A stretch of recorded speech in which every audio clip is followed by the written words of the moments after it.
La havla va la quvvata illa billah. La havla va la quvvata illa billah. Bu kalimalar naqadar katta kuchga egaligini bilganingizda har kuni takrorlab yurardingiz. 5 ta foydasini keltiraman. Birinchisi, agar mushkulingiz bo'lsa, muammoga tushib qolgan bo'lsangiz, bu kalima sizga kerak. Ikkinchisi, qarzingiz bo'lsa, qarzlaringizdan qutulishingizga bu kalimalar kerak. Uchinchisi, dardingiz bo'lsa, kasal bo'lsangiz, yuzlab kasallarga bu kalima shifo hisoblanadi.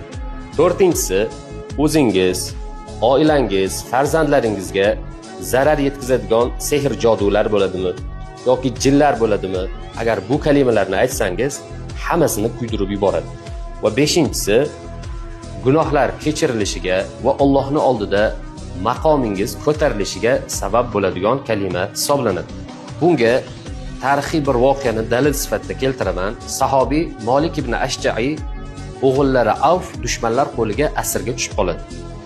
Bu xabarni payg'ambar alayhisolamga yetkazganlarida u zot aytadilarki, la havla va la quvvata illa billahni o'zing, ayoling ko'p-ko'p takrorlab turasizlar.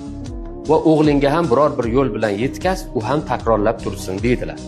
O'g'illari Avf aytadiki, dushmanlar meni qochib ketmasligim uchun qo'l oyoqlarimni bog'lab qo'yishdi. Va ular uxlagan paytda men bu kalimalarni ko'p-ko'p takrorladim. Va u tugunlar yechilib ketdi. Ularning oldidan tezroq qochishim uchun qo'rg'ondagi bitta tuyani mindim. Eshigini ochganimda butun bir to'da tuya oldimga tushib, uyimgacha yetib keldi deydilar. Va ota-onalari ham ko'rib xursand bo'ladilar va bu hammasi la havla va la quvvata illa billah kalimasini kuchi hisoblanadi. Ma'nosini ham aytaman. Kuch va qudrat yo'q, u faqat Allohdan degan ma'noni bildiradi. Har kuni ulamolarning tavsiyasi kamida 100 marta, bo'lmasam buni chegarasi yo'q 1000 martagacha aytib yursangiz, inshaalloh butun bir muammolardan qutulishingizga sabab bo'ladi.